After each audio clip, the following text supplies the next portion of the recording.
Hello, you all beautiful CA Foundation students. I hope each and every one of you is doing absolutely good. So guys, जब से आपके exam खत्म हुए तब से एक क्वेरी आ रही है कि सर मैं सीए इंटर की क्लासेस लगा लूं कि मैं रिजल्ट तक का वेट करूं। कुछ बच्चे ऐसे हैं जो बहुत ही क्लियर थे, जिसने सीए फाउंडेशन के एग्जाम के बाद ही हफ्ते 10 दिन बाद क्लास ले ली है और अभी भी कंटिन्यूसली हमारे पास एनरोलमेंट चल रही है, क्योंकि दे आर वेरी सर्टेन कि वो सीए फाउंडेशन क्लियर हो जाएंगे जिस हिसाब से उनके एग्जाम गए हैं। कुछ बच्चे ऐसे हैं जो 50-50 वाले हैं कि सर मेरा कोई एक आधी सब्जेक्ट बिगड़ा है, या मैथ्स बिगड़ गया या लॉ बिगड़ गया, और इसकी वजह से सर मैं श्योर नहीं हूं कि मैं क्या करूं। मैं हो सकता है मैं पास हो जाऊंगा, हो सकता है मैं पास ना भी हो पाऊं, इसलिए मैं असमंजस में हूं सर, मैं कंफ्यूजन में हूं कि मुझे क्या करना चाहिए, गाइड कीजिए। तीसरे वो बच्चे हैं जिनको पता ही है कि मेरा पेपर बिगड़ गया है, उनको पता है कि ना ये तो बहुत ज्यादा बिगड़ा है, पता नहीं मतलब एज में अगर 40 मार्क्स आ गए उस पेपर में तो मैं पास हो जाऊंगा। चमत्कार को नमस्कार वाली बात है, मतलब वो चमत्कार के लिए वेट कर रहे हैं और चमत्कार होते हैं। तो ये जो सारी इंक्वायरीज, ये जो सारे प्रश्न हैं, ये पिछले काफी समय से, जैसे ही फाउंडेशन के एग्जाम खत्म हुए तब से आ रहे हैं, क्योंकि कंटिन्यूसली एनरोलमेंट भी हो रहे हैं, कंटिन्यूसली 50-50 वाले बच्चे भी आ रहे हैं जो कंफ्यूजन में कि क्या करें, और वो बच्चे भी हैं जो फेल होने की उनको तादाद पूरी दिख रही, तो उनने तो वापस से फाउंडेशन की तैयारी शुरू कर दी है। अब जो ये 3 कैटेगरी के बच्चे, उनके लिए मैं सजेशन लेके आया हूं इस वीडियो के माध्यम से। अच्छा, इस वीडियो में सबसे पहला क्वेश्चन यही रहेगा कि भाई सीए फाउंडेशन के बाद क्या करें। इसमें 3 कैटेगरी के लोग हैं। दूसरा, फैकल्टी को कैसे चूज करें। तीसरा कि सर 4 लोग सर 4 बात कर रहे हैं सर, मैं ना बहुत ज्यादा कंफ्यूजन में हूं, मेरे को आप प्लीज गाइड कीजिए। तो ये 3 बातें रहेगी। सीए फाउंडेशन के बाद क्या करें, इसमें कॉलेज का एस्पेक्ट भी कवर हो जाएगा। दूसरा, फैकल्टी कैसे चूज करें, ये भी कवर हो जाएगा।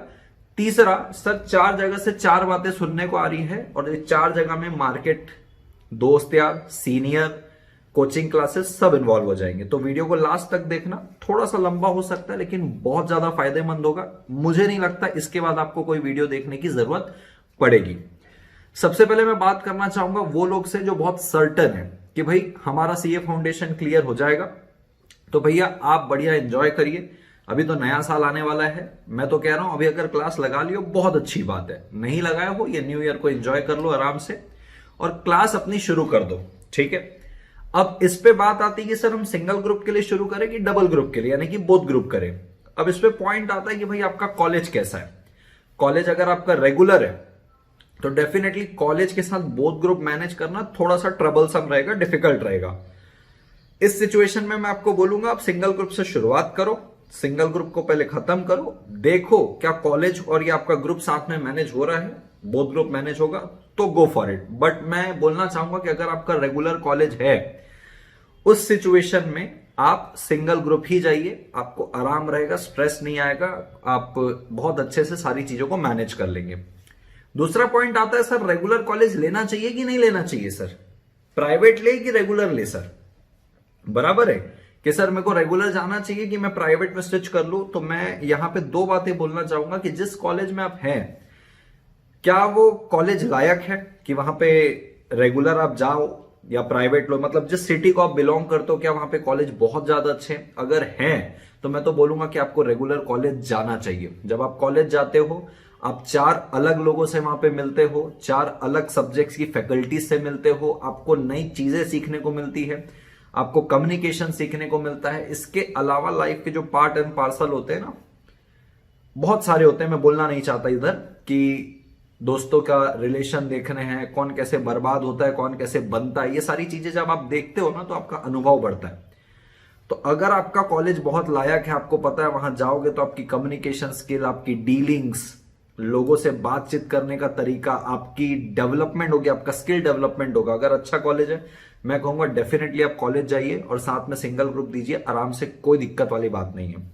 दूसरी बात आती है कि सर अगर कॉलेज ही अच्छा नहीं है, हमारी सिटी में सर सारे कॉलेज ऐसे ही हैं सर, वहां पे इतना कुछ होता नहीं है, वहां पे सिर्फ पॉलिटिक्स होती रहती है, रोज लोग वहां पे आते हैं, बाहर में हो हल्ला होता है, शोशा होता है। मैं कहूंगा उस सिचुएशन में अगर आपके सिटी में कॉलेज अच्छा नहीं है आप कॉलेज मत जाइए। इस सिचुएशन में आप बोथ ग्रुप भी दे सकते हैं, ठीक।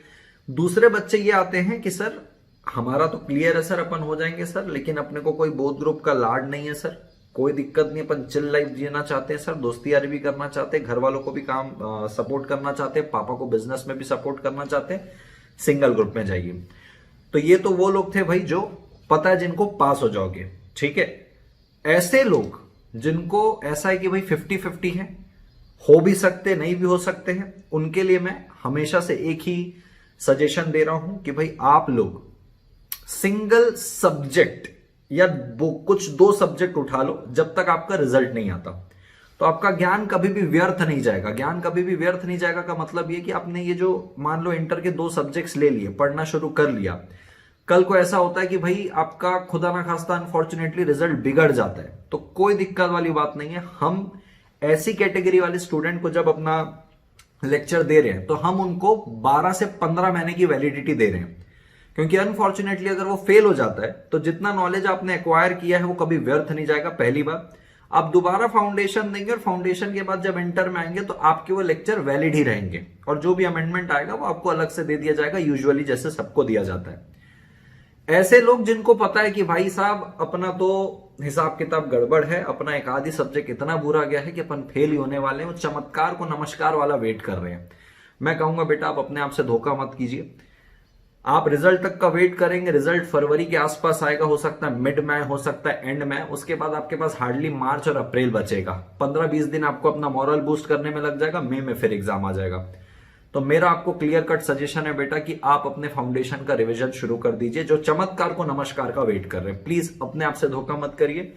मैं बहुत ओपनली और बहुत स्ट्रेट फॉरवर्ड होकर आपको ये बात बोल रहा हूं कि प्लीज अगर आप इस समय फेल हो जाते हैं और आपकी इच्छा शक्ति है कि आप वापस करना चाहते हैं, बाउंस बैक करेंगे, सीए बनना ही है, मैं कहूंगा अपने आप से धोखा मत दीजिए, आप रिवीजन शुरू कर दीजिए प्लीज। आप बिल्कुल चमत्कार को नमस्कार का वेट मत करिए। अगर चमत्कार हुआ तो आपके लिए बहुत फायदा है, आप सीधा इंटर में स्विच आ जाए। नहीं हुआ आपके लिए चमत्कार तो एटलीस्ट आपको ये नहीं होगा कि इतना समय मैंने तो वेस्ट कर दिया और रिग्रेट में ना निकाले आप। तो इसलिए मैं बोल रहा हूं आप फाउंडेशन के लिए रिवीजन शुरू कर दीजिए, ठीक है। इसके अलावा बात आती है कि सर फैकल्टीज को कैसे चूज करना है। मैं कहूंगा कि भाई हर बच्चा मेरे पास आता है कि सर मैंने ना अकाउंट्स के लिए इसको चूज किया, कॉस्टिंग के लिए इसको चूज किया, डायरेक्ट सेक्शन इसको चूज किया। वो 2-3 फैकल्टी का नाम लेते हैं एक सब्जेक्ट के लिए। मैं बताना चाहता हूं कि हर फैकल्टी बेस्ट है, हर फैकल्टी अपना 100% देता है। डेफिनेटली जब आप रिसर्च करके आते हो कि सर मैंने ना ये 2-3 फैकल्टी निकाले अपने सीनियर से पूछ के, डेफिनेटली वो जो 2-3 फैकल्टी आप चूज करके लाते हो बेस्ट होते हैं। हर फैकल्टी अपने आप में बेस्ट पढ़ाता है, लेकिन मैं आपको बताना चाहता हूं फैकल्टी का काम सिर्फ आपको मार्गदर्शन देने का है। उसको आपको एक एक एक एक समंदर के अंदर ना आप कैसे नाव चलाओगे, आप कैसे शिप चलाओगे, वो देने का काम है। लेकिन अल्टीमेटली डेस्टिनी में जब आपको जो पहुंचना है ना वो आपका ही काम है। आप जितने भी टीचर देख लो, जितने भी टीचर देख लो जो आप चूज करके लाते हो, एक से एक पैन इंडिया लेवल के टीचर्स होते हैं। क्या जितने भी स्टूडेंट्स उनसे लेक्चर लेते हैं सबके सब पास होते हैं क्या? द आंसर इज नो, सबके सब पास नहीं होते। उन्हीं टीचर से कोई स्टूडेंट पढ़ के ऑल इंडिया रैंक लाता है, उन्हीं टीचर से पढ़ के बहुत सारे स्टूडेंट्स फेल भी होते हैं। तो ये टीचर जब आपको लेक्चर देगा तो वो गारंटी नहीं देता कि आप मेरे से अगर लेक्चर ले लोगे तो आप पास ही हो जाओगे। ये अल्टीमेटली आपकी मेहनत होती है कि आप पास होने लायक मेहनत कर रहे हो कि नहीं कर रहे हो। आप अपने लेवल पे क्या तैयारी कर रहे हो, अपना सेल्फ एफर्ट आप क्या डाल रहे हो। तो सर मैं ना 4 लोगों से पूछ रहा हूं, सर 4 लोग अलग बात बोल रहे हैं, मेरे फ्रेंड ने तो वहां लगा लिया, मेरे फ्रेंड ने तो यहां लगा लिया, सर अलग अलग जगह से कॉल आ रहे हैं सर कि ना इस बार समय कम मिलेगा क्योंकि फाउंडेशन का एग्जाम लेट हुआ है। मैं कह रहा हूं ना आप मार्केट की मिथ में जाइए, ना आप अपने दोस्तों को फॉलो करिए, ना तो आप किसी एजेंट या टेलीकॉलर की बात पे आइए। आप फॉलो करिए सिर्फ और सिर्फ अपने दिल को। मैं ट्रस्ट में मैं आपको सही बात बता रहा हूं, आप सबकी सुनो, जो जो जैसा जैसा बोल रहा है वैसा वैसा सबकी सुनो, लेकिन करो अपने मन की। नहीं तो आप 4 जगह से जब 4 बातें सुनोगे ना आपका दिमाग खराब हो जाएगा एकदम कि मैं करूं तो करूं क्या। और टीचर सेलेक्ट करना कोई बड़ी बात नहीं है, आप कोई भी एक टीचर सेलेक्ट कर लो, सारे टीचर बेस्ट पढ़ाते हैं। अल्टीमेटली मैटर ये कर रहा है टीचर से पढ़ने के बाद आप कितना सेल्फ एफर्ट डाल रहे हैं, आप कितने अभ्यास में हैं, आप कितनी प्रैक्टिस में उस सब्जेक्ट को लेके, वो डिसाइड करेगा कि आप पास होने वाले हो कि फेल होने वाले हो। ठीक है, इसके रिगार्डिंग ना मैं आपको एक कॉमन एक स्टोरी बताना चाहता हूं। मैं हमेशा बताता हूं ये स्टोरी को। जैसे मान लीजिए कि एक तालाब है, तालाब में राम श्याम मोहन सोहन 4 लोग खड़े हुए हैं। राम कहता है मैं तालाब में नहीं जाऊंगा, तालाब मेरे को बहुत गहरा लग रहा है। श्याम कहता है नहीं मैं तो तालाब में जा सकता हूं, मेरे को गहरे बहरे का कोई दिक्कत नहीं है, मेरे को तो लगता है तालाब में मगरमच्छ है इसलिए मैं नहीं जाऊंगा। मोहन कहता है ना मेरे को गहरे से डर है, ना मेरे को ऐसा लगता है कि तालाब में मगरमच्छ है, पानी बहुत ठंडा है, मौसम बड़ा ठंडा है भैया, इस ठंडे पानी की वजह से मैं नहीं जाऊंगा, मेरे को पानी ठंडा लग रहा है। अब सोहन वहां पे खड़ा था, तो सोहन ने वहां पे तालाब पे कुदी मार दी। जब सोहन ने कुदी मारी तो पता चला कि तालाब का जो गहराई था वो उसके कमर तक था। आधे घंटे वो वहां पे नहाया, इसका मतलब तालाब ठंडा भी नहीं था, और आधे घंटे नहाने के बाद बाहर निकला, इसका मतलब तालाब में मगरमच्छ भी नहीं थे।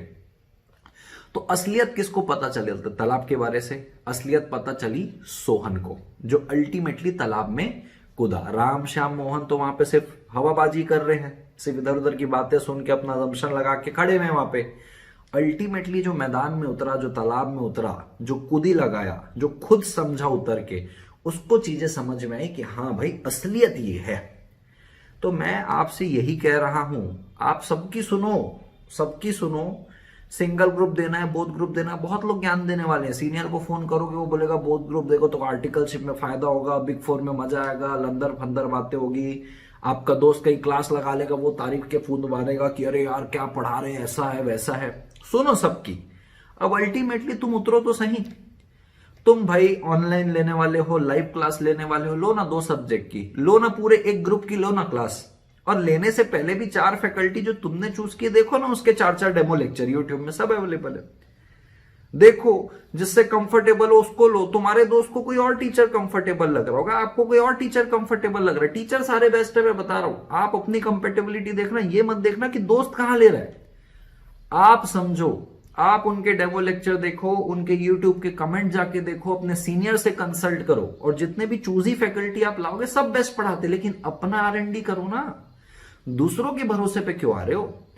उनके 4 डेमो लेक्चर देखो, उनको बोलो सर आपके रेगुलर लेक्चर में मैं 2 दिन बैठना चाहता हूं, 2 दिन वो बैठ के देखो, 2 दिन दूसरे टीचर का बैठ के देखो, कोई दिक्कत नहीं है, महीने भर निकल जाएगा, ऐसा करने में कोई दिक्कत नहीं है।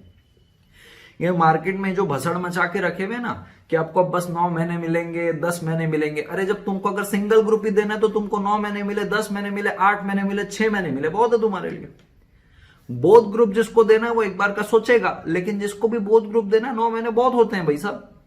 ये सब तो आज चलन में आने लग गया, 9 महीने हैं, स्टार्टिंग से पढ़ना पड़ता है। पहले के लोग रिजल्ट के बाद ही पढ़ते थे, इतनी सुख सुविधाएं भी नहीं थी, फिर भी पास होते। ये सब नए नए ट्रैप है मार्केट के, समझो आप, ये सब कोई मायने नहीं रखते, मेरे जानकारी में तो बिल्कुल नहीं रखते।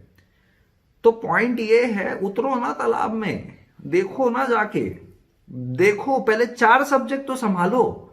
2 सब्जेक्ट ऑनलाइन लेना है, 2 सब्जेक्ट फेस टू फेस लेना है, जैसे तुम्हारा प्लान है, पहले उतरो तो, ऐसे थोड़ा थोड़ा शुरू तो करो, रमो तो पहले उस माहौल में, तुमको समझ में आ जाएगा। अरे भाई अपनी औकात ना 4 ही सब्जेक्ट की थी, ये बोथ ग्रुप तो नहीं हो पाएगा भाई अपन ने से, तो 4 ही नहीं समझ रहा है भाई, पूरा दिन निकल जा रहा है भाई, फिर गर्लफ्रेंड को भी टाइम देना है, परिवार को भी टाइम देना है, अगर गर्लफ्रेंड बॉयफ्रेंड है तब की बात कर रहा हूं। तो उतरो तो, धीरे धीरे अपने आप को रमाओ। क्या होता है, बच्चा एकदम सीए फाउंडेशन, अरे बोले इंटर तो अभी, तो सीए बन जाता है, फाउंडेशन क्लियर करने के बाद ही सीए बन जाता है। मोटिवेशन इतना, खुशी इतनी रहती है। Relax relax, take it easy, रमो तो पहले उस माहौल में। 4 सब्जेक्ट से शुरू तो करो, 2-3 सब्जेक्ट से शुरू तो करो, संभल रहा है धीरे धीरे धीरे धीरे, जैसे जैसे आगे बढ़ते जाओगे वैसे वैसे वैसे वैसे क्लैरिटी आती जाएगी अपने को, कोई दिक्कत वाली बात नहीं है, ठीक है। अब इसके अलावा मैं एक लास्ट बात आपको बताना चाहता हूं। आप लोग लाइफ को भूल चुके हो, लाइफ की इंपॉर्टेंस भूल चुके हो। आप लोग क्या कर रहे हो, लाइफ के अंदर जहां पे एजुकेशन को छोटा सा एक पार्ट देखना होता है ना, आपने एजुकेशन को ही लाइफ बना ली है। प्लीज समझो इस बात को, लाइफ के अंदर एजुकेशन एक छोटा सा हिस्सा है, एजुकेशन लाइफ नहीं है। आप क्या कर रहे हो, इन सब भसड़ में आके, अरे both group, single group, college, mummy papa का सपना पूरा करना है, रैंक लाना है, नंबर लाने हैं, आर्टिकलशिप अच्छी जगह करना है, इन सारी बातों का लोड ले रहे हो, इन सब बातों का स्ट्रेस ले रहे हो, और इसमें पूरा योगदान कोचिंग इंडस्ट्री का भी है, जो आपको बताता रहता है कि अरे ऐसा करो, बिग 4 में आर्टिकलशिप लगेगी, बोथ ग्रुप में टाइम सेव होगा, तुमको पैकेज अच्छा मिलेगा। कुछ नहीं है ऐसा। रैंक लाने में ठीक है, आपको प्रेफरेंस जरूर दिया जाएगा, लेकिन रैंक लाने के बाद भी अगर आपके अंदर वो स्किल्स नहीं है, आप किताबी कीड़ा बन के रह रहे हो, आपको प्रैक्टिकल चीजें करने नहीं आती, तो आपको कोई पैकेज नहीं मिलने वाला। आज का जमाना स्किल पर्सन्स लोगों के लिए है, जिसके पास डिग्री नहीं भी है वो डिग्री होल्डर से ज्यादा पैसा कमा रहा है, आपको 4 एग्जाम्पल रहते रहते दिख जाएंगे। तो जो लाइफ में एजुकेशन को एक छोटा सा पार्ट समझ के लो, आप लाइफ की इंपॉर्टेंस नहीं समझ रहे हो। और जब आप लाइफ में इतना स्ट्रेस क्रिएट करके पढ़ते हो ना, रैंक, आर्टिकल शेप, नंबर्स और बिग 4, और मैं देखो समय नंबर्स लाना है, पापा को दिखाना है, पड़ोसियों को दिखाना है, अरे माय फुट, क्या करने वाले पड़ोसी, वो क्या, वो तो बोलने वाले बोलेंगे ही। तो जब आप ये सब ब्लंडर क्रिएट करके अपने लाइफ को जीते हो ना, तो आप लाइफ जीते नहीं हो, आप लाइफ काटते हो। तो माय डियर, लाइफ जीने के लिए है। मैं कुछ एग्जांपल देना चाहता हूं। मेरे बहुत करीबी प्रोफेशनल, कोई सीए, कोई सीएस, कोई सीएमए, कोविड के समय अनफॉर्चुनेटली उनकी डेथ हो गई। एक हमारा चार्टर्ड अकाउंटेंट दोस्त था जो हमारे साथ कॉलेज में साथ में पढ़ता था, तो कोल इंडिया में वो काम करता था। अनफॉर्चुनेटली कोविड के समय उसकी डेथ हो गई। तो पॉइंट ये है कि आप ना, जान है तो जहान है, समझ रहे हो क्या? लाइफ को काटो मत, लाइफ को जियो। अभी किसी को नहीं पता कल हो ना हो वाली बात है। या आपने 36 एग्जाम्पल देख लिए होंगे पिछले 2 साल में। तो लाइफ जीने के लिए है, काटने के लिए नहीं है। उस पर इतना ब्लंडर क्रिएट कर दे रहे हो, ऐसा करना है वैसा करना है। तो मुझे ऐसा लगता है कि यार, वो जो अपने भाई लोग थे जो चार्टर्ड अकाउंटेंट बन के कोल इंडिया में काम किए, कोई ओएनजीसी में काम कर रहा है और अनफॉर्चुनेटली किसी कारणवश उनकी डेथ हो जाती है, खत्म हो जाती है ना सारी चीजें। फिर क्या सीए, क्या सीएस और क्या सीएमए।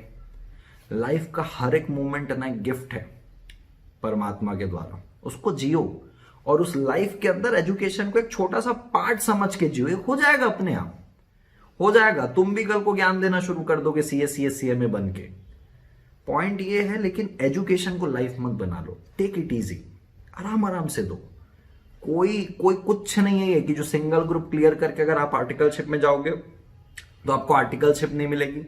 और ये जो बिग 4 का जो बस चल रहा है ना मार्केट के अंदर की बिग 4, एक बार आप अपने सीनियर से जो बिग 4 में काम किया होगा ना, उससे खुद एडवाइस ले लेना कि बिग 4 जाना चाहिए कि मेरे को किसी मिड लेवल फर्म में जाना चाहिए काम सीखने के लिए। वो आपको मेरे से बेहतर बता देगा। इंस्टाग्राम में बहुत लोगों ने मेरे से इस बारे अनोनिमसली ये क्वेश्चन पूछा है कि बिग 4 में जाना चाहिए कि किस में जाना चाहिए। मैंने पूरा 1 पेज का उसमें ब्लॉग बनाया हुआ है। सीएस अर्जुन छावड़ा मेरे हैंडल का नाम है। आप वहां जाके वो ब्लॉग भी पढ़ोगे तो आपको बहुत क्लैरिटी मिलेगी। सो इन सारी बातों का ख्याल रखो, ब्लंडर मत क्रिएट करो अपनी लाइफ में। आई होप वीडियो बहुत अच्छा लगा होगा, आपको हेल्पफुल होगा, माइंड में क्लैरिटी दिया होगा कि लाइफ को जीना है, काटना नहीं है। टेक इट इजी मैन, धीरे धीरे करके जाएंगे, कोई बड़ी बात नहीं। जान है तो जहान है। लाइफ जब तक है ना, बहुत कुछ गाड़ लेंगे, झंडे भी गाड़ देंगे, उखाड़ भी देंगे, लेकिन लाइफ की वैल्यू करो। लाइफ में एजुकेशन को एक छोटा सा हिस्सा बना के चलो, एजुकेशन को लाइफ मत बना के चलो, ठीक है? चैनल में नहीं हो तो सब्सक्राइब जरूर कर देना, वीडियो को लाइक और शेयर जरूर करना, मेरे को बहुत मोटिवेशन मिलता है। ऐसे वीडियो मैं आपको बताते रहूंगा। एंड मेरे ख्याल से ऐसे वीडियो कोई बनाता है नहीं, थोड़ा सा आउट ऑफ द बॉक्स जाके सारी वीडियोस रहती है। और कारण यही रहता है कि मैं आपको एजुकेशन से पहले लाइफ जीना सिखाऊं, एक अच्छा इंसान बनना सिखाऊं। Thank you so much, take care, bye bye.